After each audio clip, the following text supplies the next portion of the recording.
শ্রীমদ্ ভগবদ্গীতা শ্রীকৃষ্ণের বাণী। মানুষ পাপী কিভাবে, পরিত্রাণ কিসে? মানুষ তাঁর অনিয়ন্ত্রিত মনের বশীভূত হয়ে বিভিন্ন অসামাজিক কার্যকলাপে লিপ্ত হয়ে থাকেন। ফলে সে ক্রমে ক্রমে একজন দুষ্কৃতীতে পরিণত হন। স্বভাবের কারণে সে ক্রমশ নানাবিধ পাপকর্মে নিজেকে জড়িয়ে ফেলেন, আর ধীরে ধীরে সে একজন মহাপাপী হিসাবে সমাজে পরিচিত হয়ে ওঠেন।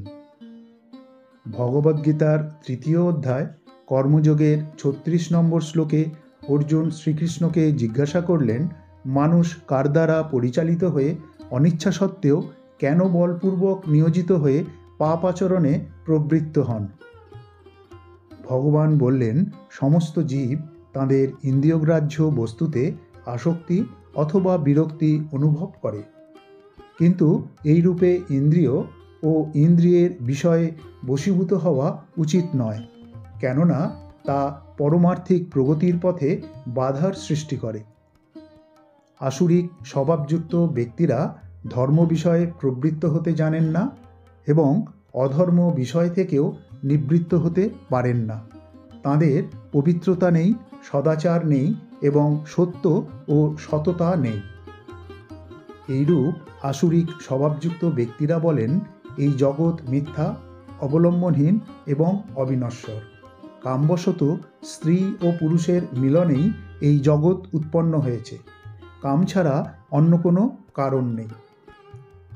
এই প্রকার সিদ্ধান্ত অবলম্বন করে আত্মতত্ত্বহীন, অল্প বুদ্ধিসম্পন্ন, উগ্রকর্মে আসক্ত আসরিক স্বভাব বিশিষ্ট ব্যক্তিরা জগৎ ধ্বংসকারী কার্যে নিয়োজিত থাকেন। তাদের হৃদয় অপূরণীয় বাসনায় পূর্ণ। অহংকার, মান ও মদ যুক্ত হয়ে তারা অপবিত্র কার্যে ব্রতী হয়ে থাকেন এবং মোহবশত অসৎ বিষয়ে প্রবৃত্ত হন। মৃত্যুকাল পর্যন্ত ইন্দ্রিয় সুখভোগকেই তাঁরা জীবনের উদ্দেশ্য বলে মনে করেন। অপরিমেয় দুঃখ দুশ্চিন্তার আশ্রয় গ্রহণ, অসংখ্য পাপে আবদ্ধ হওয়া এবং কাম ও ক্রোধের অধীন হয়ে তাঁরা বিষয়ভোগের জন্য নানা রকম অসৎ উপায়ে অর্থ সংগ্রহের চেষ্টা করেন।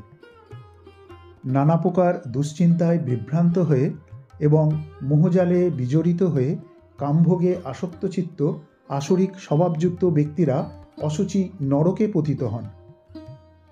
ভগবান শ্রীকৃষ্ণ বললেন, হে অর্জুন, রজগুণ থেকে উদ্ভূত কাম মানুষকে এই পাপ কার্যে প্রবৃত্ত করে এবং এই কাম ক্রোধে পরিণত হয়। কাম হল সর্বগ্রাসী ও পাপী। কামই হল মানুষের জীবনের প্রধান শত্রু। আগুন যেমন ধোঁয়ায় আবৃত থাকে, আয়না যেমন ধুলোয় ভরে থাকে, গর্ভ যেমন জরায়ু দ্বারা আবৃত থাকে, তেমনি জীবসত্তা বিভিন্ন মাত্রায় এই কামের দ্বারা পরিবেষ্টিত থাকে। মানুষের শুদ্ধ চেতনা এই কামরূপ শত্রু দ্বারা আবৃত থাকে।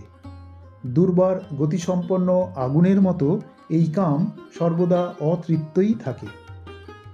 এই কামের আশ্রয় হল মানুষের ইন্দ্রিয়সমূহে, মানুষের মনে ও মানুষের বুদ্ধিতে।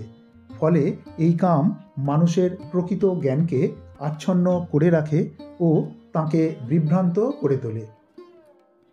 সুতরাং হে ভারত শ্রেষ্ঠ, তুমি সর্বপ্রথম তোমার ইন্দ্রিয়গুলিকে নিয়ন্ত্রণ করো এবং জ্ঞান ও বিজ্ঞান ধ্বংসকারী পাপের প্রতীকস্বরূপ এই কামকে বিনাশ করো। জড় পদার্থ থেকে ইন্দ্রিয় শ্রেয়, ইন্দ্রিয় থেকে মন শ্রেয়, মন থেকে বুদ্ধি এবং সেই বুদ্ধি থেকেও আত্মা শ্রেয়। তাই হে অর্জুন, নিজেকে জড় ইন্দ্রিয়, মন ও বুদ্ধির অতীত মেনে নিজস্ব চিন্তাশক্তির দ্বারা নিকৃষ্ট মনের চেতনাকে সংযত করো এবং কামস্বরূপ দুর্জয় শত্রুকে জয় করো। পাপীকে ঘৃণা নয়, পাপকে ঘৃণা করুন। মনকে সুদৃঢ় করে মনকে নিয়ন্ত্রণ করুন। মনকে জয় করতে পারলে আপনি আর মনের অধীন হয়ে থাকবেন না। পাপ ও অসৎ কার্য থেকে তখন আপনার মনই আপনাকে রক্ষা করবে। তাই ভগবান শ্রীকৃষ্ণ ভগবদ্গীতার 6ষ্ঠ অধ্যায় ধ্যানযোগের 5ম শ্লোকে বলেছেন, মানুষের কর্তব্য তার মনের দ্বারা নিজেকে জড়জগতের বন্ধন থেকে উদ্ধার করা। মনের দ্বারা আত্মাকে অধঃপতিত করা কখনো উচিত নয়। মন জীবের অবস্থা ভেদে বন্ধু অথবা শত্রু হয়। শ্রীকৃষ্ণ ভগবদ্গীতায় ধ্যানযোগের 6ষ্ঠ শ্লোকে আরও বলেছেন, যে ব্যক্তি তার মনকে জয় করেছেন, মন তার পরম বন্ধু হয়ে উঠেছে, কিন্তু যিনি তা করতে অক্ষম হন, তার মন হয়ে ওঠে তার চরম শত্রু।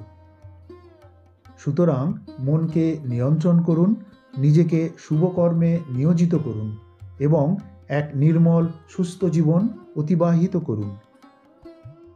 ভালো লাগলে লাইক, শেয়ার ও সাবস্ক্রাইব করার অনুরোধ রইল। ভিডিওটি সম্পূর্ণ দেখার জন্য ধন্যবাদ। রাধে রাধে। জয় শ্রীকৃষ্ণ।